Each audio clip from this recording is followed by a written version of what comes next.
浴火重生出关日，统领修罗封王时，封王者楚风视野看着那3块牌匾上的字，再看那落座于王椅之上，散发如此气势的楚风，众修罗恶灵已经知道发生了什么事，可这太突然了，突然到让他们摸不清头脑。这楚风，一个之前在他们眼里都未曾正眼瞧过的后生，居然要成为统领他们的人。楚风，居然是你！沉寂之下，云良大人率先开口了，可哪怕是他，眼中也满是难以置信。他一直在等待着那个杀戮大人口中能够将他们接走之人，但他无论如何也没有想到那个人会是楚风，这与他所想象的景象全然不符。至于楚风，他现在已经知道了事情的大概经过。别看他从外面来看，楚风与夭夭跌落到那浴火之中是很短暂的时间，可实际上那浴火之中蕴藏着时间阵法。现实中这短暂的时间中，楚风却在那浴火之中经历了足足1个多月的历练，就连夭夭也随他经历了那些历练。正是经过了那些历练，楚风才能够得到认可，才能够坐上这王椅。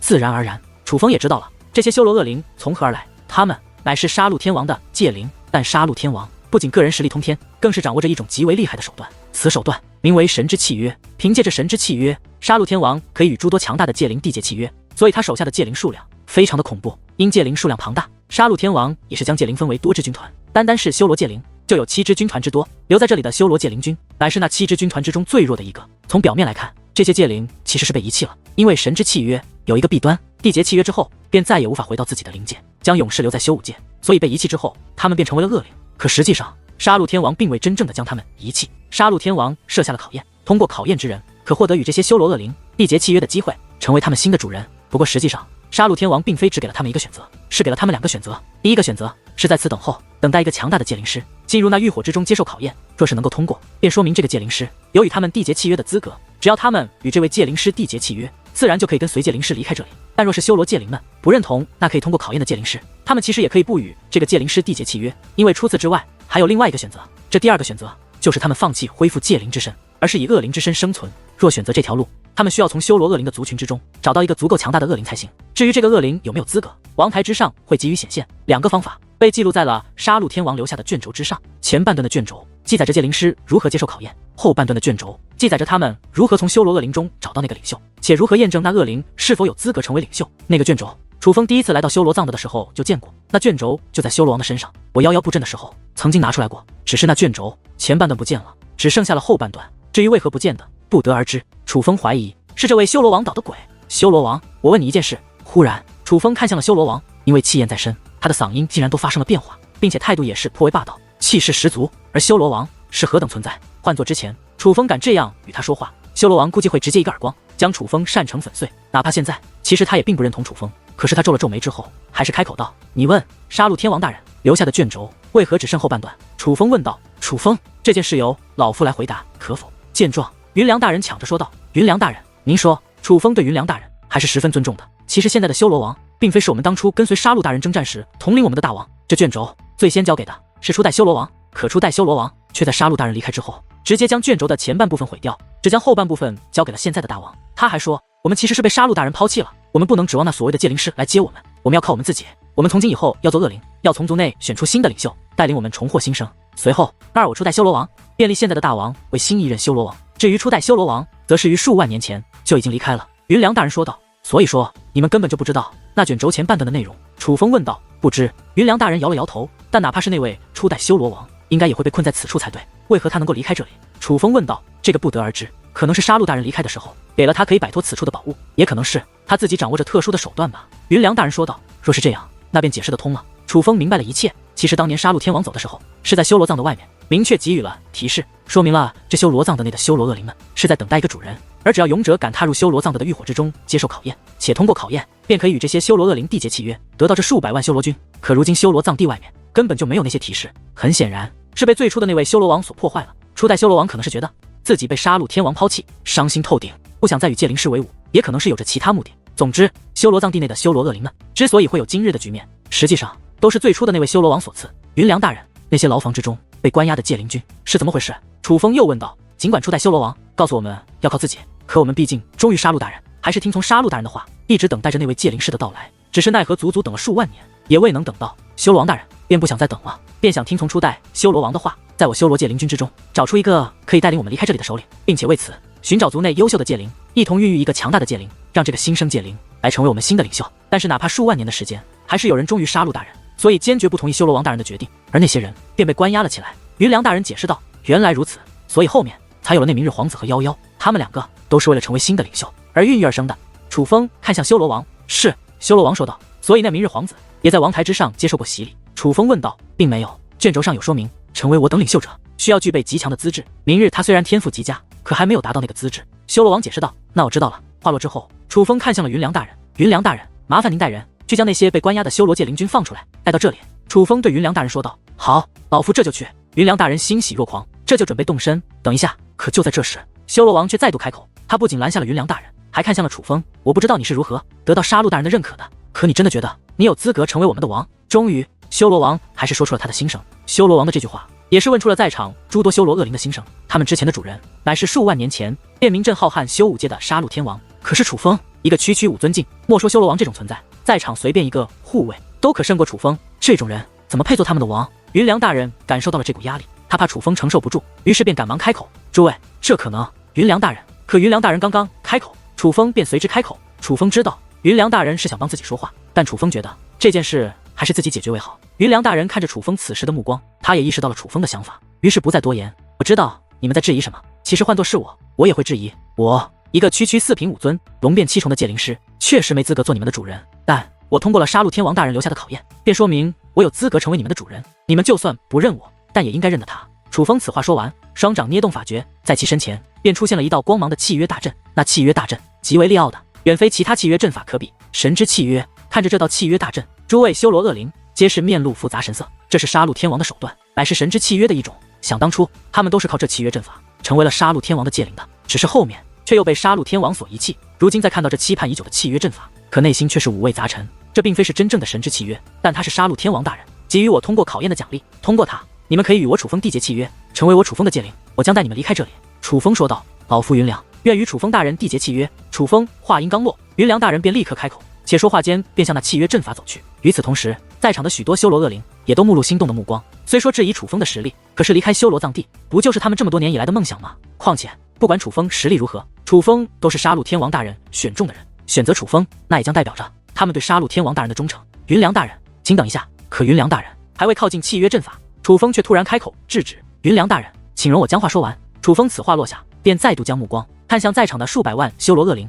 这神之契约是杀戮天王大人留下的，他的确可以让你们恢复界灵之身，但除此之外，还有一点，我需要明确的告诉你们：与我缔结契约之后，你们的修为会受到倒退，且究竟倒退到何种境界，我也不能确定。但我可以明确的告诉你们，你们的修为都将被倒退。楚风对修罗大军说道。而楚风此话一出，修罗大军立刻变得骚乱起来。修为将会倒退，那岂不是说他们都会变弱？这位大人，老夫名为祥吉，现在的修为乃是6品半神，不知与大人缔结契约后，修为会被倒退到何境界？就在此时，修罗大军中一位自称祥吉的老者主动问道：“这个祥吉，楚风之前就见过，乃是修罗大军中一位具有身份的大人物。只是楚风也没有想到，他都具有6品半神的修为。若他是6品半神，那么修罗王将是何等境界？我并不清楚。”楚风说的是实话，他只知道会倒退，但他不知道是倒退到何种境界。听闻楚风的话，那祥吉眉头皱起，显然楚风的回答不能让他满意，会倒退到3品半神。可就在此时，那修罗王则是开口了：“大王，您知道？”听闻此话，那祥吉立刻看向修罗王：“是我猜测的，我们当初被杀戮大王遗弃于此时，你的修为就是3品半神，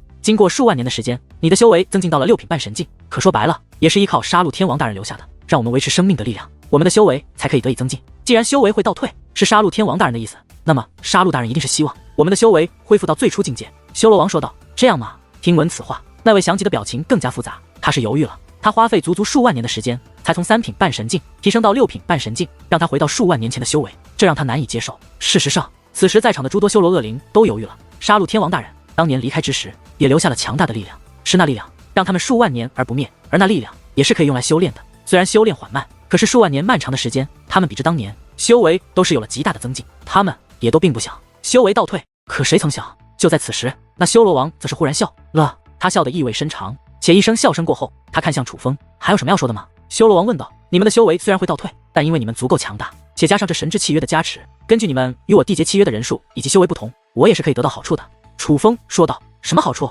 修罗王问道。“简单的说，我的修为会得到提升。”楚风说道。“那岂不是说把我们这数万年的修炼成果全都给了你？”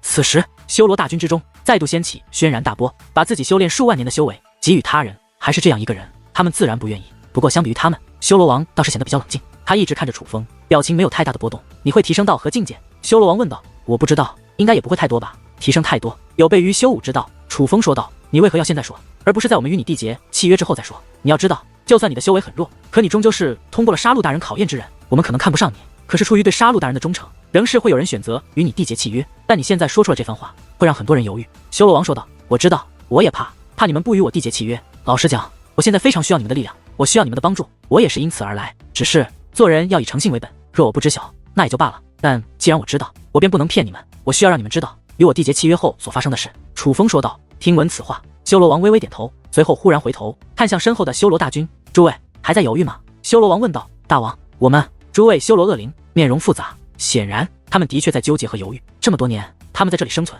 也早就习惯了，渴望离开也只是因为一种执念。可倘若离开的代价是跟随一个较弱之人，且他们的修为也将倒退，那的确不得尝试。既然如此，那我就先行一步了。修罗王此话说完，便身形一纵，来到了神之契约之前。来到神之契约前，修罗王竟对楚风抱拳施礼，在下修罗灵界界灵奎廷，今日愿与楚风大人缔结契约。话音落下，其身上黑色的气焰如同火焰一般不断升起，涌入神之契约之中。与此同时，他的手掌抬起，随之放在了神之契约之上。这一刻，阵法之力涌动，楚风、神之契约以及修罗王身上产生了相同的气息。大王见此一幕，众修罗恶灵皆是神色复杂，他们都很清楚这位修罗王有多心高气傲，哪怕他们愿意，修罗王也绝对不会愿意。可怎么连他们都还在犹豫的时候，这位修罗王却选择了与楚风缔结契约。契约很快完成，修罗王的样貌也是发生了变化，从一个恐怖的恶灵恢复成了正常人族的形态。虽然看上去不如先前那般可怕，可他整个人散发的气场却显得更加威武霸气。毕竟他是修罗界灵，修罗界灵的气息可是比魔灵界的界灵更加黑暗的，哪怕外貌不恐怖，可气息也依旧令人畏惧胆寒。只是看着此时的修罗王，楚风心中却难免涌出一抹惭愧。当神之契约完成那一刻，楚风能感觉到修罗王的气息变化。这位修罗王很强，他原本的修为在7品半神境，可以说极为强大，至少对楚风而言，他强大到超乎想象。可现在修罗王的气息却倒退到了4品半神境，这都是因为他与楚风缔结了契约。果然与我猜测的一样，可感受到自己倒退的修为，修罗王不仅没有丝毫遗憾，反而释然地笑了笑，随后便转身看向了身后那群跟随他已有数万年的手下们。诸位，我与楚风大人缔结了契约，但只代表我知个人，你们现在与我已经没有任何关系，我不再是你们的大王，我只是楚风大人的一只界灵。因此你们是否愿意跟随楚风大人，全凭你们个人意愿，无需考虑我之决定。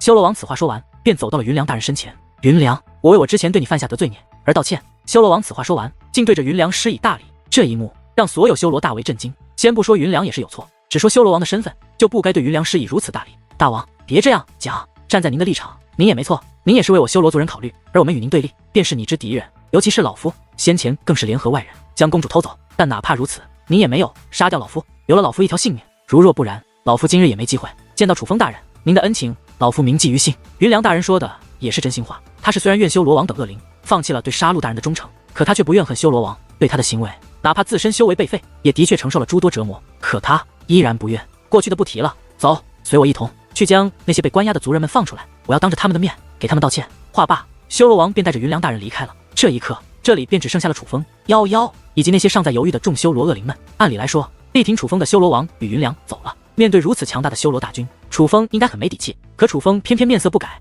反而目光变得更加坚定。诸位，该说的我都说完了，情况也如你们所见到一样，与我缔结契约，修为的确会倒退，但我保证，我楚风现在修为虽弱，但我不会一直这么弱，总有一日我会成长为这浩瀚修武界最强之人。我现在这么说，你们可能不信，但这的确是我一直以来的目标，现在是，以后也是。楚风对诸位修罗恶灵说道。楚风大人，那您成为最强的理由是什么？是要统治浩瀚修武界吗？那名为祥吉的修罗恶灵问道。对于这个问题，楚风则是先笑了笑，这才说道：祥吉大人，说来你也别笑我，我楚风没有那种野心。楚风此话一出，在场的修罗恶灵皆是神色一致，就连夭夭也是睁着大眼睛紧紧地盯着楚风。正常来说，成为最强者就是要一统天下，要万物臣服，而楚风的回答竟是否定的，他们一时之间都想不到楚风变强的理由。面对众修罗不解之目光，楚风则继续讲述：我觉得这个世界上最美好的事物，并非是抹杀一切的力量，也并非是万众崇拜的敬仰，我觉得最美好的乃是人与人之间的情感，是人与人之间真挚的情感，才让我体验到了这个世界的温暖。倘若我拥有无上力量，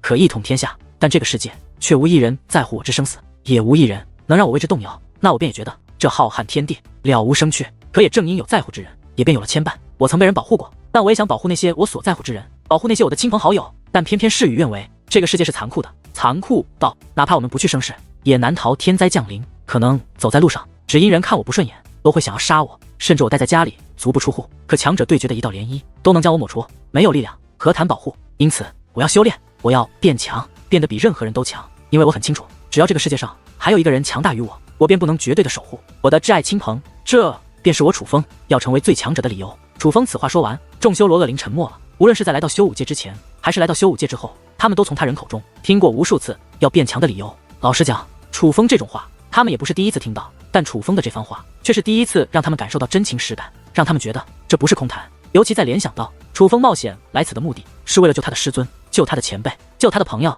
而并非为他自己，这就更证明了这一点。楚风的身上有许多人没有的宝贵的品质，这也是当代修武者所最缺少、最难得的品质。今日之前我们并不相识，哪怕此时我们也并不了解，但我楚风承诺，只要你们愿意跟随于我，你们便是我楚风的家人。现在我需要你们来守护我，但总有一日会换作我来守护你们。变强的路上，我们一同前行。若是有可以让你们变强的机会，就算有千难万险，我楚风也绝不错过。我承诺，只要我楚风不死，100年之内，我不仅要将你们倒退的修为补回来，我还会让你们变得更强。楚风目光如炬，凝视着修罗大军。100年嘛。听闻此话，众位修罗恶灵面面相觑。他们修为提升到今日境界，可是花费了数万年。老实说，跟随楚风后，让他们100年之间恢复到现在的修为，他们都不信。就别说变得更强了，但也可能是因为楚风是杀戮天王选中之人的缘故，也可能是其他他们还无法想到的缘由。他们竟不觉得楚风是在吹牛，反而觉得楚风是有绝对把握。眼前之人竟让他们觉得可信。楚风大人，老夫降级，愿与楚风大人缔结契约，效犬马之劳。忽然，那降级对楚风施以大礼。施礼过后，他便来到神之契约之前，与楚风缔结了契约。而在此之后，宛如群狮怒吼般的声音不断炸响，但仔细听，那并非怒吼，而是数百万修罗恶灵接连发出的声音。那声音铿锵有力，同时信念十足，是在对楚风表达忠心。楚风大人，属下愿为您效犬马之劳。楚风大人，属下愿与您并肩作战。楚风大人，属下愿以您为首施瞻。每伴随一道声音响起，都有一只修罗恶灵来与楚风缔结契约。眨眼之间，便已有近100万修罗恶灵与楚风缔结了契约，而这个数字仍在不断攀升。不过片刻的功夫，除妖妖外的所有修罗恶灵都与楚风缔结了契约。但与修罗王不同的是，他们与楚风缔结契约之后，便立刻跪在了楚风面前，对楚风的态度显得更为尊敬。眼下足足几百万修罗界灵整齐地跪在楚风面前，这场面倒是颇为壮观。但很快又有几百万修罗大军浩浩荡荡地御空而来，带头的乃是修罗王以及云良大人。而这些修罗恶灵便是之前与修罗王对抗战败之后被修罗王关押到牢房之中的恶灵们。这位便是楚风大人吗？竟是一个小辈，但小辈便有如此修为，这是何等天赋，真是英雄出少年啊！不愧是被杀戮大人选中之人，我们终于可以再度征战浩瀚修武界了。这些修罗恶灵看到楚风也是议论纷纷，但是相比于之前那些修罗恶灵，他们没有质疑和犹豫，反而对楚风极为欣赏。只是第一眼他们就认可了楚风，居然全部都同意了，还真是超出我的意料呢。修罗王看着那些原本跟随自己，如今却跪在楚风面前的手下们，不仅没有一丝不爽，反而十分欣慰。随后便转身看向身后的修罗恶灵，诸位，该你们做出选择了，可愿与吾辈一同跟随楚风大人？修罗王问道。这还用问，我们等的便是这一刻。话落，这数百万刚刚恢复自由的修罗恶灵便一同动身，浩浩荡荡的向楚风的神之契约冲击而去。只是眼下的楚风却根本没有看到这壮观的一幕，因为伴随着越来越多的修罗恶灵与楚风缔结契约，那神之契约的力量也开始发挥作用。此时楚风能感觉到磅礴的修罗之力自神之契约之中涌现，进入自己的界灵空间，就像是设定好的阵法。那修罗之力竟然在楚风的界灵空间内打造着什么？但楚风顾及不了这么多，因为眼下楚风也在承受着修罗之力。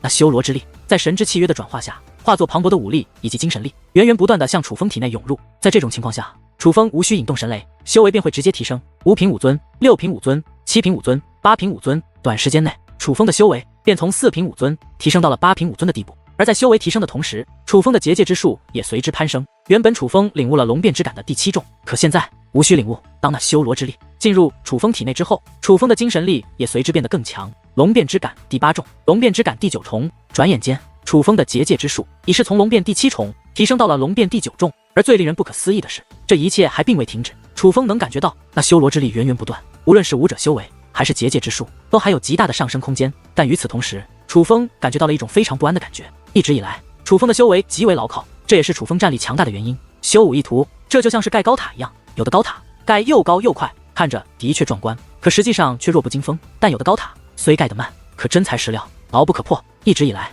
楚风的修为都是牢不可破的那种，这便是楚风战力远超于同辈的原因。天赋是一方面，但牢固的修为也很重要。而这一次，楚风第一次感受到了松动。虽说他现在的修为已经达到了8品5尊，可是若论战力已是不如先前。倘若说4品武尊时，楚风的战力同战力下无敌，那么此时的楚风已是不敢说同等战力之下自己无敌于所有人了，这让楚风陷入了艰难的选择。若是继续享受这神之契约带来的好处，楚风就算踏入半神境，成为神袍界灵师都是很有可能的，可也会因此付出代价，那便是未来想要达到更高的境界，则是会开始变难，甚至强大的战力也将永远无法弥补回来。楚风太渴望力量了，尤其是9魂天河这一遭，让他深刻的认识到，靠任何人都不如靠自己，唯有自己足够强大，才能够保护身边之人。可楚风一路走来极其不易，他也并不想功亏一篑，一方面是短时间之内获得梦寐以求的修为，一方面是保留修武意图牢固的根基，这让楚风陷入了挣扎之中。但很快，楚风便做出了抉择，他主动终止了这一切，停止享受神之契约带来的好处。楚风知道这样做的结果，便是再也无法得到神之契约带来的好处，这种好处只有眼下这一次机会，若是终止，便真的结束了。但他还是选择了保留自己牢固的修武根基。楚风的修为最终停止在了8品武尊境界，龙变9重界灵师。虽说若不停止，仍有巨大增进的可能，可实际上眼下的修为对于楚风而言，却已是极大的增进了。毕竟这可是跨越了足足4重境界，当然他也为此付出了代价。修武根基的确松动了，战力比之曾经也弱了一些，但是还好，还是能够接受的范围。楚风觉得，只要日后修炼稳健一点，松动的部分是能够弥补的。至于战力，应该也会恢复。实际上，哪怕是现在的战力，也依旧强大，不敢说同战力无敌，但基本上也少有人是楚风对手。但停止享受神之契约带来的好处之后，楚风的意识并没有立刻回到自己的肉身，反而进入了界灵空间之内。这才发现，在自己的界灵空间之内，出现了一道高达1万米的黑色大门。老实讲，这大门的构造看上去有点恐怖，可大门乃是打开状态，因此楚风可以看到大门内的情况。那里边鸟语花香，美轮美奂，说起来倒是这修罗藏地很像。但伴随刺耳的轰鸣不断传来，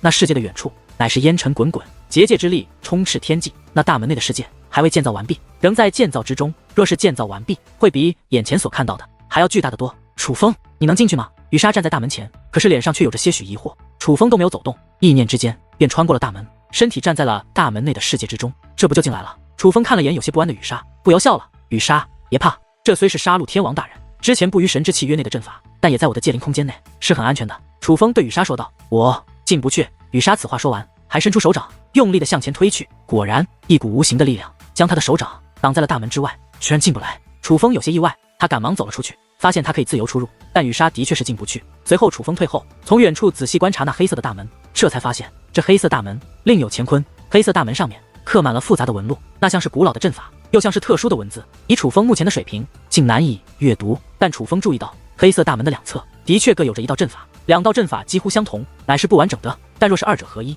便可合成一道完整的阵法。也就是说，大门关闭，这阵法便会变得完整。只是这阵法有何作用，楚风暂时也是看不穿。因为意识恢复，楚风能够感受到外面的变化，所以也没有心思一直观察内部的情况，赶忙将意识从界灵空间投射回了身体。这才发现，在其身前密密麻麻的修罗界灵都是跪在地上，数量之多足有1000万，其中达到5尊境的便有800万之多，5尊巅峰的足有将近100万，就连半神这种道海仙姑、怨神婆婆、9魂圣族族长等9魂天和顶尖高手都无法到达的无上境界，眼下臣服于楚风的修罗大军中，却有着足有近10000名之多。其中最强的便是修罗王，他的修为在4品半神，除了他之外，还有近100名3品半神，近1000名2品半神。要知道，这还是他们修为倒退之后，倒退之前实力更强。值得一提的是，原本已被废除修为的云良大人也是恢复了修为，而他的修为也是到达了强大的3品半神境。至于为何能够恢复，想必也是神之契约的力量。诸位，请起，你们今日跟随楚风，我楚风也定不负你们。楚风此话说完，众位修罗界灵也是立刻起身。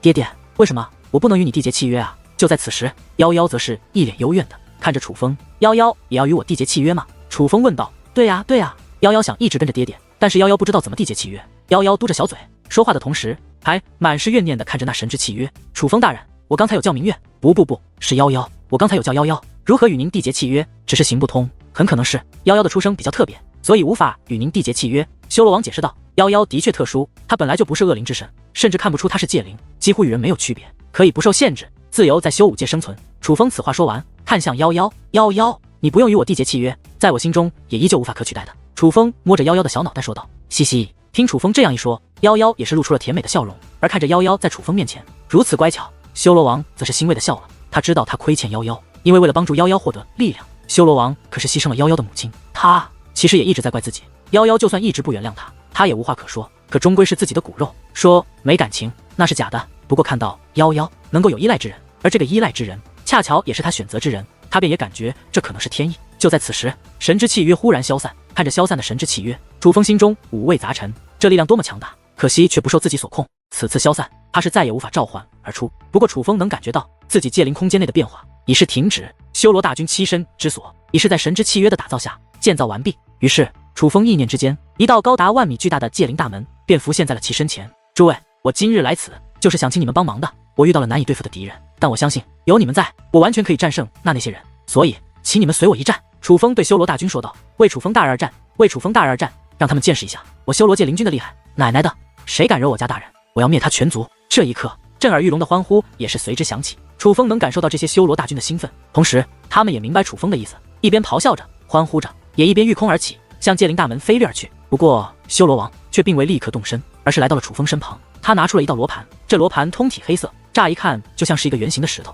但实际上此物本身便是特殊的宝物，且上面还附有强大的阵法。原本此罗盘之中应该蕴藏着极为强大的力量，只是眼下那力量已是近乎枯竭。怎么会这样？看到此物，云良大人顿时目光变化，就连那些修罗界灵注意到此物之后，也是纷纷停止前行，愣在了半空之上，注视此物。甚至原本进入界灵空间内的修罗界灵发现此物之后，要么跟随楚风的目光注视此物，要么从界灵大门内飞掠而出。很显然，此物对于他们而言有着极为特殊的意义。这是何物？楚风对修罗王问道。此物乃是杀戮大人留下的，我们能在此处生活这么多年，就是凭借此物滋养，我们修为能够增进，也是凭借此物。但实际上，此物力量也并非无限。我之所以不再听从杀戮大人的话，继续等候新主人，而是开始尝试自己离开此地，就是因为此物力量即将枯竭。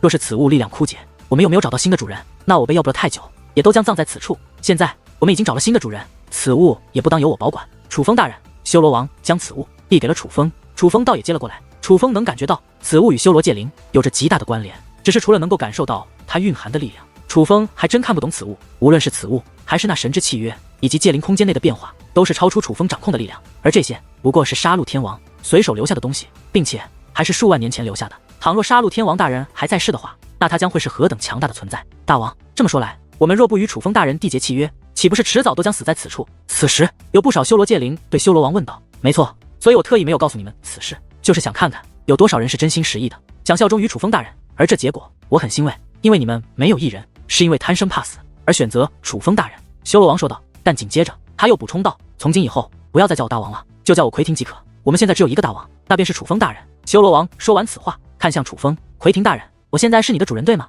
楚风问道。楚风大人，您当然是。修罗王赶忙说道。既然如此，那我命你继续做修罗王，这修罗界灵军继续由你掌管。楚风说道。听闻此话，修罗王愣了愣，但很快便归于地上，施以大礼，多谢楚风大人信任，奎廷必不会辜负楚风大人。很显然，此时的他是感激楚风的。随后众修罗界灵军便全部进入了楚风的界灵空间之内。本来楚风是想让修罗王留下的，毕竟修罗王实力强大，让他来带着自己赶路，速度自然要快上不少。可是修罗王却说，如今他已是楚风界灵，他随时可以将自己的力量借楚风一用，哪怕在界灵空间内也可保护楚风。而他这样一说，也是让楚风回想起了当初在祖武下界，借助淡淡力量纵横九州大陆，在淡淡的保护下成长的日子。这一瞬间，楚风感觉自己仿佛回到九州大陆，回到了那个少年时期。所以楚风也是接受了修罗王的提议，他不让修罗王直接帮自己，而是借助修罗王的力量自己决定一切。此时楚风身上释放出了黑色气焰，就连眼眸也是变得漆黑。此时的他就像是修罗界灵一般，但是他身上所掌控的力量却已然达到了4品半神，这便是半神境的力量。楚风尽管现在自身也是拥有8品5尊修为，可当他得到修罗王的力量之后，他能感觉到8品5尊是多么的渺小，因为此时的他是前所未有的强大。丹道仙宗司马相图，这一次我看有谁还敢轻视我楚风。只见一道黑焰冲天起，楚风已是消失在修罗藏地，向九魂圣族所在的方向冲击而去。楚风这一走，原本喧嚣的修罗藏地顿时变得安静无比。可就在楚风刚刚走后，就在楚风等人先前汇集的不远处，空间一阵扭曲，竟有一道身影浮现于这修罗藏地之中。这位身穿兜袍，兜袍之上符咒纹路若隐若现，这兜袍很特别，具备着极强的阵法力量。正是凭借着兜袍，他才能身在此处而不被察觉。而兜袍之内之人，若是楚风见到，也会有些意外，因为他认得此人乃是卧龙武宗宗主。还好没有出手相救，那浴火竟真是可通过杀戮天王考验的入口。卧龙武宗宗主看向那片浴火，不由发出感叹，原来楚风离开之后，他看似回到了自己住所，实际上他却又偷偷跟随而来。而关于修罗藏地，他不仅知晓，且他所知晓之事还远超他人。所以哪怕他看到楚风跳入浴火之时，明明可以出手相助，但却并未出手，因为在很多年前，他跟随独孤灵天历练时，便发现了修罗藏地的秘密，也知道了外人所不知道的杀戮天王大人留下的提示。只是当时独孤灵天并不敢挑战这修罗藏地的浴火，甚至还说，若是有人敢挑战那浴火且能够成功，那么此人无论但是还是天赋都必然在他之上，就连他见到也会十分敬佩。当时独孤凌天精才绝艳，意气风发，天赋而言简直无可匹敌，因此卧龙武宗宗主还扬言不可能有超过独孤凌天的人出现。既然独孤凌天都不敢，那就绝对不会有人敢。可今日他却亲眼见到此人出现。卧龙武宗宗主御空而行，跟随楚风离开的路线，来到了修罗藏的之外。他虽早已不见楚风踪影，可却知楚风所行方向。他向那方向望着，却又突然回头看了一眼修罗藏的外的某地，那里乃是当年他与独孤凌天所站立的位置。凌天少爷，若你能亲眼见到这一幕，该有多好！连你都会敬佩之人出现了。而巧的是，他竟也出自我卧龙武宗。卧龙武宗宗主此时的声音本是满满的喜悦，可很快他的声音却开始哽咽。九魂圣族之内，仙人顶已是发生了极大的变化，光芒璀璨，火光冲天，整个九魂圣族的领地在仙人顶的笼罩下，都变得如同在火炉之内一般，燥热难耐。司马相图十分高兴，因为经过这些日子的筹备，他对傀儡大军的掌控已达巅峰，他终于可以利用傀儡大军的力量来催动仙人顶了。此时仙人顶之所以会如此，正是成功催动后的效果。这感觉，可突然司马相图察觉到了异样，于是他赶忙回到了自己的住处，这才发现在他的住处内有着一个人，此人乃是修罗王的儿子明日皇子。师尊见到司马相图，这明日皇子赶忙施以跪拜大礼，原来他便是司马相图的弟子，当日在楚风去绑架江空平的时候与楚风交手的那神秘青年。你这状态，你成功了，你摆脱了恶灵之身。看到明日皇子此时的模样，司马相图也是颇为喜悦，因为眼下明日皇子的样子和气息都与正常的人族一模一样，根本看不出他是修罗灵界之人。多谢师尊赐予弟子修炼之法，弟子已可彻底摆脱修罗藏的束缚，可一直留在师尊身边，跟随师尊修炼了。师尊，弟子可以帮您去将那傀儡大军带出来了，请师尊为弟子带路。明日皇子请求道。原来明日皇子一直以来都被司马相图当作可以将傀儡大军带出来的之人培养，只是因为他修罗恶灵特殊的身份，再加上杀戮大人阵法的束缚，他无法长时间的离开修罗藏地，所以才迟迟没有出手。不必了，你看，那便是魏尊的傀儡大军。司马相图说话间，大袖一挥，结界阵法浮现，外面的情况通过那阵法尽数映入眼帘。因为这明日皇子是靠着司马相图给他的阵法直接进入这里的，所以他并不知道外面的事。此时通过阵法才看到外面的情况，那便是师尊的傀儡大军，好厉害！只是师尊，您是怎么将他们带出来的？明日皇子好奇地问道。是楚风，为师是利用那楚风将傀儡大军带出来的。司马相图说道。楚风，难怪他会带着明月前往修罗藏的，原来是要对抗师尊的傀儡大军。明日皇子叹道。你说楚风去了修罗藏的？听闻此话，司马相图也是眉头紧皱，脸上露出明显的担忧。他很清楚修罗藏的拥有怎样的力量，那是他所渴望但却未能如愿得到的力量。他的确去了，不过师尊敬请放心，他已经被弟子解决了。随后明日皇子便将修罗藏地所发生的事情全部告诉了司马相图。当然他离开的时候只是见到了楚风坠入狱火没了音讯，而夭夭也失败，他也只是将他所看到的告知了司马相图而已。干得好，不愧是为师的弟子，这个楚风竟想利用修罗大军来与我对抗，真是痴人做梦。听闻经过，司马相图不仅松了一口气，更是感到狂喜。他知道楚风是个难缠的对手，若是活着后患无穷，但眼下楚风居然死了，还是死在自己弟子手中，他自然高兴，毕竟这也间接的等于是他的弟子杀死了诸葛元空的弟子。明日现在还不是你现身的时候，你先留在这里，待师尊将大事做成，这些单道仙宗之人便也不足为惧，你就在这里看着魏师的蜕变吧。司马相图并没有将那可以看到外面情况的阵法取消，而是让明日皇子留在这里，通过这阵法看着外面的情况。随后司马相图便离开此地，来到了仙人顶之上。诸位久等了，今日就是你们献祭的日子，你们需要因此而感到荣幸。司马相图说话间，那原本在下方的九魂天合众修武者便纷纷御空而起，密密麻麻的漂浮在仙人顶的上方。但与此同时，阵阵哀嚎与求饶的声音却响彻不断，因为这不是他们自愿为之，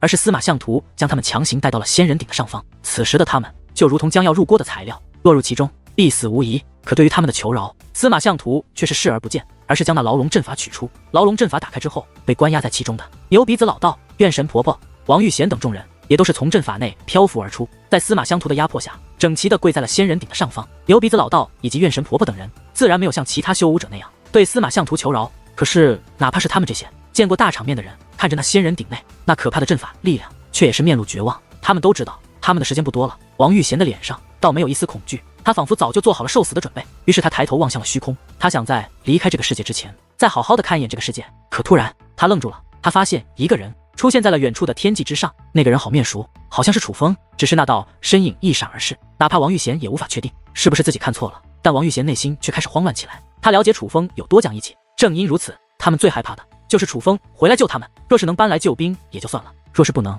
那楚风一个人回来无异于是白白送死。诸葛元空，你当初一定不会想到你会死在我的手里吧？司马相图俯视那被悬挂于他下方的牛鼻子老道，笑眯眯的眼中满是得意。司马相图，作为一个小人，你算是合格的，但小人总会有报应。老夫今日虽死，但你别忘了，老夫还有一个弟子，你先得意着，但要不了多久，我的弟子楚风就会找上门，取你的狗命。牛鼻子老道说道。楚风啊，你不说我都忘了，你的那个弟子楚风已经死了。司马相图说道。你胡说，楚风不会死。王玉贤大声反驳道。而其他人的第一反应也是并不相信，可面对众人的质疑，司马相图则是笑意不减，说起来，那楚风还真是有情有义，他为了救你们，居然想到了去修罗藏地找那群修罗恶灵帮忙。还真别说，那楚风真有些手段，他带去的那个叫做夭夭的小娃娃，原来那个小娃娃是修罗藏的公主，好像能带着修罗恶灵离开修罗藏地，并且险些就让他们得逞了。只是他根本不知，修罗藏地的修罗恶灵中早就有老夫的人，就在那夭夭的小孩即将成功之际，他被推入了修罗藏地的欲火之中，而楚风为救那小孩，也是紧随其后的跳了进去。可他哪里知道，那修罗藏地的欲火可焚烧万物，就算半神落入其中，也是瞬息之间飞灰烟灭。那楚风落入其中，不过转眼间便被烧得连根毛都不剩，死的那叫一个惨啊！司马相图说道。而听到这里，王玉贤以及怨神婆婆、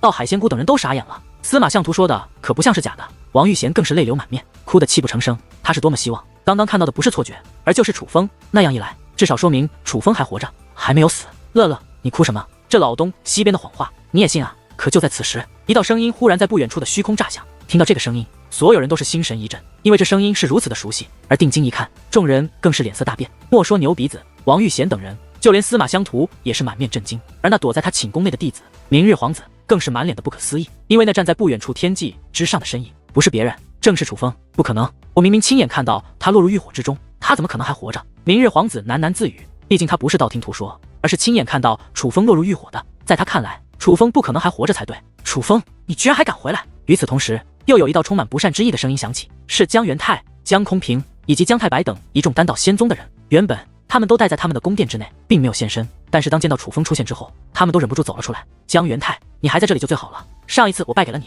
我楚风不服，你可敢再与我比试一次？楚风对江元泰说道。怎么，上一次觉得输得不够惨，想输得更惨一点？楚风，你难道不清楚，若不是我弟弟空平为你求情，你上次就已经死了吗？江元泰讽刺地看着楚风，他虽诧异于楚风还敢跑回来，但他却全然没有将楚风放在眼里。尤其经过上次一战，楚风在他眼中，不管天赋如何，都是他的手下败将，不敢直说，何必如此呢？楚风讽刺一笑，可就是这一笑，却让江元泰变得不爽。楚风，你还真是不怕死，既然你这么不怕死，我就再陪你玩一次。但这一次，你若是再败，不管是谁求情，我都不会饶了你，我会让你死于我的枪下。江元泰说道。行，那便老规矩，我们都将修为压制到4品5尊，不使用武技、秘技等技法，只用最原始的战力以及对武器的使用来一决胜负。若是我输了，我的命就归你处置；若是我胜了，就放过我师尊他们，并且你也需要带着你丹道仙宗的人离开这里，且从今以后，丹道仙宗的人不许再踏入东域半步。楚风说道。我擦，你可真是好大的口气啊！楚风，难道你觉得你能赢吗？江元泰眯着双眼打量着楚风，那眼神就像是看待傻子一样。在他眼中，自己就像是战无不胜的雄鹰，而楚风不过是他眼中的一只麻雀。麻雀敢于雄鹰叫板，岂不可笑？可实际上，不仅是江元泰不解，司马相图以及丹道仙宗众人，甚至九魂天河的众多修武者，皆是不解。可唯有牛鼻子老道、王玉贤、道海仙姑等人心中满是痛楚，甚至开始不断暗中传音，让楚风赶紧想办法离开这里。他们已经知道了结果，楚风如果找来了帮手，其实直接叫帮手直接出手就可以了，但楚风居然以自己死为代价，来再度与江元泰交手，以这种方式来救他们，这便说明楚风根本没有找来帮手。楚风他再度归来，与送死没有区别，楚风就是冒着必死的风险来博取这一线生机。王玉贤与道海仙姑等人都在暗中传音，拼命的劝楚风离开。起初对于他们的劝阻，楚风没有回答，直到江元泰又将那些特制的武器拿出之后，楚风探手一抓，将之前用过的那把长剑握在了手中，这才看向牛鼻子老道与王玉贤等人。不用担心，今日我不会败。楚风说这句话的时候可谓自信满满，可他所表现出的自信却让江元泰更加的不爽。楚风，别说这些没用的废话了，若是准备好了，我可就出手了。记住，这一次我不会手下留情，我会要了你的命。江元泰恶狠狠地对楚风说道。他说的可不是玩笑，他是真的要取楚风性命。准备好了，只是江元泰要我性命，你今日恐怕不行。楚风冲着江元泰微微一笑，只是这个笑容是如此的轻蔑，那是完全没有把江元泰放在眼里的意思。这让本就不爽的江元泰心中的怒火蹭的一下就窜了起来。他不再废话，只见脚步向前一踏，残影浮现，他已是化作一道流光，夹带阵阵破风之音，直奔楚风而去。别看楚风先前嬉皮笑脸，可当江元泰真的出手，楚风也是目光凝重，面露认真。但楚风没有坐以待毙，而是手持长剑向江元泰反攻而去。楚风这一出手，江元泰顿时大惊，楚风手中的长剑竟化作无数把，明明只是刺出了一剑，可却如同箭雨一般向自己扑杀而来。但江元泰也丝毫不惧，手中长枪舞动，便将楚风的攻势尽数挡下。毕竟江元泰的枪法可不是白练的，挡下攻势之后，他便由攻转守，再度向楚风攻了过去。至于楚风，连守都不守，而是再度进攻。这一次，二者直接开始了对攻，好厉害！尽管先前已经见过他们二人以这种方式交手，可是如今再看，在场之人仍是发自内心的感到惊叹，因为楚风二人的这次交手可谓是没有保留，所以战斗从一开始就陷入了焦灼之中。而相比于第一次交战，姜元泰从开始就压制楚风做对比，这一次二人从一开始就陷入了势均力敌，而这种势均力敌的对攻则是格外的精彩。楚风他怎么感觉战力变弱了？虽然战力变弱了，可是速度却变得更快了。他是如何做到的？江空平凝视着楚风与姜元泰的交手，因为楚风与姜元泰修为都压制在了4品5尊的境界，所以江空平也能清晰的看到他们二人的交战细节。他发现楚风展现出的战力变弱了，正常来说应该落入下风，可偏偏没有，是剑法，他的剑法更为精进了，是用精妙的剑法弥补了减弱的力量。只是好端端的战力怎么会变弱？他是故意的，如第一次交手一样，故意示弱，然后再发动奇袭。这小鬼真是一如既往的阴损。姜太白想到这里，便赶忙暗中传音于姜元泰：元泰少爷，这楚风留有余力，待会一定会对你发动奇袭，不要给他机会，以防万一，还是速速解决了他。姜元泰以暗中传音的方式提醒道：其实楚风现身就等于是自投罗网，无论胜负，楚风都别想走。可单到仙宗的人还是很在乎名誉这种事的，哪怕是今日在场的东域之人都要死，可他们既然应战了，便想要胜，在这些将死之人面前也要胜得漂亮。姜元泰也察觉到了楚风留有余力，于是他手中长枪突然变化，随后无论是力道还是速度，竟比先前快了许多，他的枪阵变得更为凶猛。正常来说，先前那样的力道与速度都能与楚风战成平手，现在提升之后，楚风必然难以应对才是。可是偏偏姜元泰的攻势再度被楚风全部挡了下来。楚风的力量增加了一些，但是增加的并不是特别多，速度也增加了一些，同样增加的不是特别多，至少比之姜元泰所增加的力量与速度，楚风所提升的当真不算多。可偏偏楚风就是把姜元泰的攻势全部挡了下来，之所以能够如此，乃是因为楚风的剑法变得更为精妙，就像是能够预判到姜元泰的攻势一样，哪怕在力量速度皆弱于姜元泰的情况下，还是能够与姜元泰一战。这个家伙眼见服用禁药后都无法压制住楚风，这让姜元泰的内心更为不爽，甚至开始烦躁起来。因为相比于第一次交手，楚风这一次不仅信心满满，更是始终一副势在必得的样子，这让他更加坚定了要狠狠教训楚风的想法。可令他无奈的是，这交手到现在为止，他竟始终没有占据上风，这让他感到很没有面子。看来白色的禁药不行，赶紧把灰色的服下吧。楚风对姜元泰说道。你。而楚风此话一出，姜元泰、姜空平、姜太白以及丹道仙宗的所有人都是神色大变。其实对于上次二人交手，姜元泰连续服用2颗禁药这件事，他们自然是知晓的，只是因为那禁药没有丝毫气息的关系，他们都以为楚风他们根本就不知道这件事。但是现在楚风明显知道了，难道说……此时姜空平眉头微皱，他已经猜想到了一种可能。而就在姜元泰愣神的功夫，楚风手中的长剑变得更快，突然一剑直奔姜元泰刺了过去。忽然一道鲜血喷溅，这片天地顿时鸦雀无声。楚风一剑甩出之后，动作便停止了，并没有继续进攻，因为这一剑斩断了姜空平那握住长枪的右手。姜元泰的右手连带着那杆长枪都自半空之中跌落了下去。很显然，这场对决胜负已分，天地间鸦雀无声，而众人的表情更是目瞪口呆。不仅是九魂天河的一众修武者，就连王玉贤、道海仙姑以及姜太白等人也都是同样的反应。楚风刚刚的一剑太诡异了，突然快的惊人，仿佛战力得到了极大的提升，而这样的提升是不合常理的。至于楚风，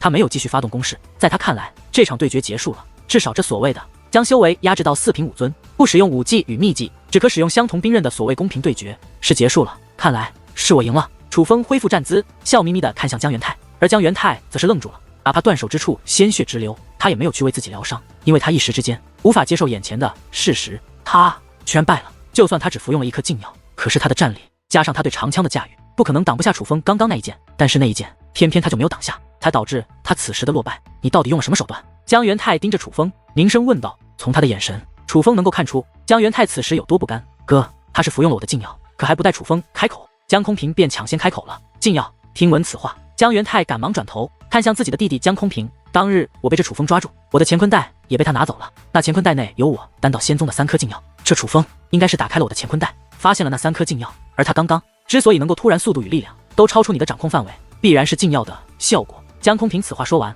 便将目光移到了楚风的身上。楚风，你今日虽胜了我哥，可实际上你胜之不武，你是靠着我丹道仙宗的禁药才能胜过我哥。姜空平对楚风说道。这么说，也就等于你承认你哥上次战胜我是服用了禁药？楚风问道。你并没有证据能证明我哥服用了禁药，所以你这是诬陷。姜空平说道。他了解他哥哥，知道他哥哥自尊心强，自然不会当众承认他哥上次战胜楚风是因为服用了禁药。诬陷，你哥这一次修为突然增进，与上次没有任何区别，而倘若你哥服用了禁药，要不了多久就会遭受反噬，所以不如我们等一等，就等到你哥的反噬袭来，到时自然真相大白，我看你们还如何嘴硬。楚风说道。而楚风这样一说，丹道仙宗的人也都慌了。本来他们还想狡辩，可若真的继续等下去，江元泰的确会遭受反噬。就算那禁药的反噬之力并不强，可反噬终归还是会表现出来，那么此事便瞒不下去了。就算服用禁药又如何？你不也服用了禁药？此时，丹道仙宗其他人也是忍不住开口说道：“若是可以，他们自然不愿意承认此事。可眼见无法继续隐瞒，便只能咬住。楚风也服用了禁药这件事，以此来维持这场对决的公平性。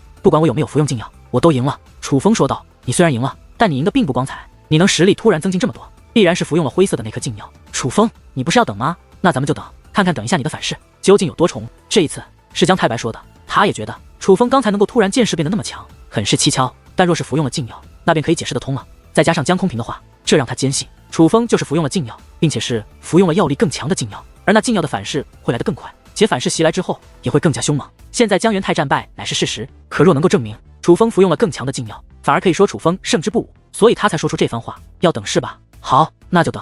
楚风此话说完，便盘膝而坐。至于江元泰，他一直站在原地，不说话也不动，只是死死地盯着楚风，并且眼神非常吓人。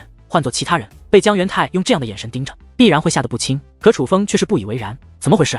随着时间流逝，丹道仙宗众人面面相觑，他们对于禁药颇为了解。按理来说，楚风若是服用了禁药，现在应该遭受反噬了才对。可楚风的脸色是如此的健康，哪里享受遭受反噬的样子？又过了一会，反而是那江元泰轻哼一声，随后他紧咬牙关，眉头也是皱起，豆大的汗珠开始不断自其脸上流下。果然有人服用了禁药，只可惜这个人不是我的弟子，而是丹道仙宗的少公子啊！我就说那一日交战，他战力提升的怎如此不正常？原来是靠禁药加持。表面说着公平对决，实则玩弄如此卑鄙手段，简直不要大比脸。此时一道嘲讽的声音响起，说话的人乃是牛鼻子老道。老不死的，你给我闭嘴！丹道仙宗的人岂能忍受自家少爷被这样羞辱？纷纷对牛鼻子老道怒斥起来。若不是司马相图明确说牛鼻子老道有用，他们现在都会直接出手将牛鼻子老道抹杀。怎么，实话还不让说了？大家都是修武者，难道你以为我们看不出来吗？牛鼻子老道不以为然，此话说完，还看向那同样被悬于虚空之上的九魂天和众位修武者。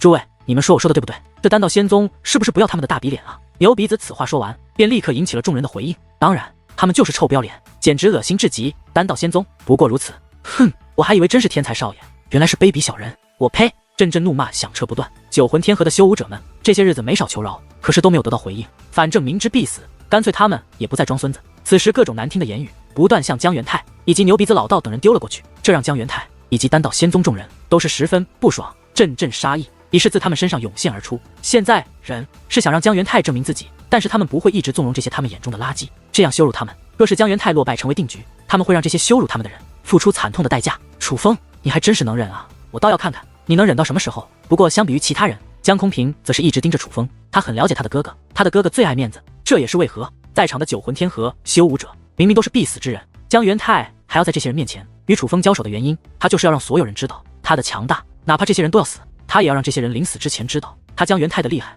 可现在的局势却绝非江元泰所愿，所以江空平要想尽办法证明他哥没有败，只有这样才能让他哥哥的内心好受一些。人原来反是能忍住，那我楚风还真是厉害呢。楚风微微一笑，随后将手掌握向乾坤袋，紧接着又将手掌摊开，对准江空平。江空平，你仔细看好了，你这3颗禁药，我楚风可有服下1颗？此时楚风的手中的确有着3颗禁药，而那3颗禁药正是江空平乾坤袋内的3颗禁药。不可能！看到这3颗禁药，江空平傻眼了。本来他几乎确定楚风是服用了禁药，可眼下禁药就在这里，已是铁的事实。楚风竟然真的没有服用禁药，这也就难怪过了这么久，楚风还没有反噬的反应了。而只看江空平的表情，江太白等人眉头皱起，他们已经知道这意味什么。他们也都知道楚风并没有服用禁药，而是凭借自己的本事击败了江元泰，而且还是击败了服用了1颗禁药后的江元泰。只是为何楚风会突然变得这么强？你是如何做到的？就在此时，久久未语的江元泰开口了，他很想知道楚风究竟是怎么战胜自己的。楚风摆弄了一下手中的长剑，这才说道：你当日战力那般强盛，凭借的是你修炼的枪法，这你心里应该清楚。而也就在那一日，在你那枪法的压迫下，我悟得了一套剑法，只是时间有限，剑法未能大成。经过这些时日的琢磨，我的剑法已是彻底悟透，所以你自然不是我的对手。当然也幸亏你只服用了1颗禁药，若是2颗禁药，我这剑法也难以胜你，最多平手。楚风笑眯眯地说道：居然是当日悟得的剑法，这么短的时间内能够悟出如此厉害的剑法。听闻楚风的话，最为震惊的则是九魂天河的众位修武者，因为在他们来看，这是不可能的事情才对。实际上哪怕是了解楚风的道海仙姑等人，也同样感觉不可思议。不因别的，只因这样厉害的剑法不应该这么短的时间内掌握才对，更何况还不是楚风修炼的，而是他自己领悟的，这就更加不可思议了。忽然江元泰笑了，他的笑声逐渐变强，并且越发诡异。听得在场之人毛骨悚然。楚风，你还真是个人才，也难怪我弟弟会败给你。只是天赋虽好，奈何你脑子不好。你若像过街老鼠一样躲起来，多年以后还真会是成为我们的威胁。可你真是愚蠢，因为所谓的义气根本没有权衡其中的利弊，你居然选择送死。也好，既然你今日赶来，那若不成全了你，反倒是我的不对了。江元泰对楚风说话的同时，他那磅礴的杀意也是释放而出。此时他的修为也是从4品5尊恢复到了8品5尊的地步。很显然，在败局已定的情况下，他也不想再继续装了。他是打算除掉楚风。等一下，我问一句，你是不是打算说话不算话？楚风突然问道。楚风，你何必多此一问？你该不会真的觉得你战胜我之后我会放过你吧？你若败了，好好求求我，我看你可怜，也许真的会放过你。可你既然强过于我，我又怎么可能放虎归山，给你卷土重来的机会？江元泰像看傻子一样看着楚风。你错了，我从来没觉得你会放过我，我只是想确定一下你言而无信这件事。果然，我看人挺准，你就是言而无信的小人。好了，我该确定的确定完了，接下来你想做什么？不用遮遮掩掩，不妨直接来做。楚风摊开双手，做出了一副等死的架势，并且脸上还挂着淡淡的微笑。这样的举动在江元泰眼中无异于是挑衅，是极为嚣张的挑衅。这楚风是疯了吗？他怎么敢的呀？同样的，楚风这样的举动也是引起了所有人的不解，无论是道海仙姑等人，还是丹道仙宗的人，就连与楚风没有任何关系的九魂天河的众位修武者也是十分不解。如果说楚风最初来这里的目的是为了救人，那么现在他所做的事情可就实在让人捉摸不透了。因为楚风现在当真是在找死啊！莫说是江元泰，倘若楚风敢这样挑衅他们也绝对不会放过楚风的。这个时候还敢挑衅我，你就这么想死？江元泰咬牙切齿地问道。楚风没有回答，而是嘴角的笑容更浓，只是这次的笑容也更为轻蔑。好，那我就成全了你。江元泰出手了，手掌如利刃一般，对着楚风的脖颈便刺了过去，速度之快，虚空都被撕裂出一道巨大的缺口，鲜血喷溅，全场再度鸦雀无声。看着此时的楚风与江元泰，哪怕江太白等人也是一脸的难以置信，因为楚风不仅躲过了江元泰的攻击，更是用他的长剑刺穿了江元泰的左臂。可要知道，江元泰现在的修为已不是8品5尊，而是达到了9品5尊的地步。他运用自己的血脉之力，提升了足1品修为。正常来说，楚风不可能战胜这样的江元泰才是，可偏偏楚风做到了。因为眼下楚风的身上散发的气息同样是9品5尊，楚风他难道说他的修为提升了？怎么可能？他不是4品5尊吗？怎么这么短的时间内就提升到了8品5尊？这一刻，不仅是江空平等丹道仙宗的众人，就连王玉贤以及道海仙姑等人也都是被惊到了。楚风虽然散发的气息是9品5尊，可是他的额头之上却有着一道神字雷纹，他们能感觉到是那神字雷纹帮楚风提升了修为。可就算神字雷纹能提升修为，也只是1品，这足以说明楚风的真正修为也是达到了恐怖的8品5尊。这样一来，楚风的修为便与江元泰一样了。可他们很清楚，楚风之前的修为就是4品5尊，怎么可能会在这么短的时间内连续提升4品修为，达到8品5尊境？忽然，江元泰发出一声怒火，那是不甘的怒吼。怒吼的同时，他的身上升腾起特别的气焰。他的修为虽然没有变化，可却获得了逆战1品的战力。可只见楚风手中长剑提手一挥，江元泰的手臂便直接被斩断开来。原来楚风的身上出现了雷霆铠甲。此时的他修为虽然没有提升，可却也同样在9品5尊的基础上增加了逆战1品的战力。同等水平之下，江元泰根本就不是楚风的对手。你的手段到此为止了吧？既然你言而无信在先，那就别怪我手下无情了。楚风此话说完，手中长剑再度摆动，是要再度对江元泰出手。放肆！可就在楚风出手之际，一声怒喝突然响起。这一刻，空间震颤，大地摇晃。与此同时，一股磅礴的威压向楚风冲击而去。感受到那股威压，九魂天河的所有人都暗叹不好，那是半神境的威压，并且充满了杀意。是江太白，他不仅出手，更是要用威压将楚风活生生的碾压致死。他之前没有出手，是怕江元泰斥责于他，斥责他插手自己的对决。可现在胜负已定，江元泰的确不是楚风对手。这种情况下，他便不能再继续放任楚风，所以他要了结这一切，直接将楚风毁于此处。可就在那威压即将靠近楚风之时，刺耳的轰鸣猛然炸响。伴随那声刺耳的轰鸣，这方空间都是剧烈摇晃，摇晃的程度，哪怕那巨大的仙人鼎都是随之颤动。而虚空之上的众多修武者更是承受了巨大的冲击，不仅哀嚎阵阵，修为稍弱者更是直接爆体而亡。就连江太白也是神色大变，因为他知道刚刚发生了什么，他的威压，那半神境的威压竟然被弹开了。怎么回事？不仅是江太白，此时反应过来的众人也是意识到楚风并没有死，江太白那满怀杀意的攻势似乎是被挡下来了。可是是谁挡下的？难道楚风请来了帮手？这是道海仙姑与怨神婆婆等人心中的想法，也只有请来了帮手才有可能挡下那样恐怖的一击。既然来了，何不现身？江太白也是四下环望，他也觉得是有人帮忙，是有修武高手挡下了他的一击。可就在此时，楚风却是冷然一笑，随后手中长剑猛然刺出，噗的一声，竟洞穿了江元泰的脖子。混账！眼见着楚风竟再度伤害江元泰，江太白抬手一掌，金光璀璨，高达万米的武力巨手直奔楚风而去。可就在那武力巨手靠近楚风之后，竟突然碎裂开来。那是这一刻，江太白是满眼的惊容，他看到楚风的四周出现了一层黑色的气焰，正是那黑色的气焰把姜太白的威压直接弹开，并且那黑色气焰散发着极为邪恶的气息。若没发现倒也罢了，一旦发现，哪怕是他也是感到不安。忽然，楚风长发舞动，那黑色气焰竟开始扩散，转眼间扩大到直径长达数万米的巨型球体，宛如黑色的结界阵一般，封锁了那片天地。只有楚风与姜元泰两个人待在其中。这一刻，姜元泰的眼中也是第一次的涌现出了恐惧。而就在此时，楚风的声音也是再度响起：今日我若不饶你，便没人救得了你。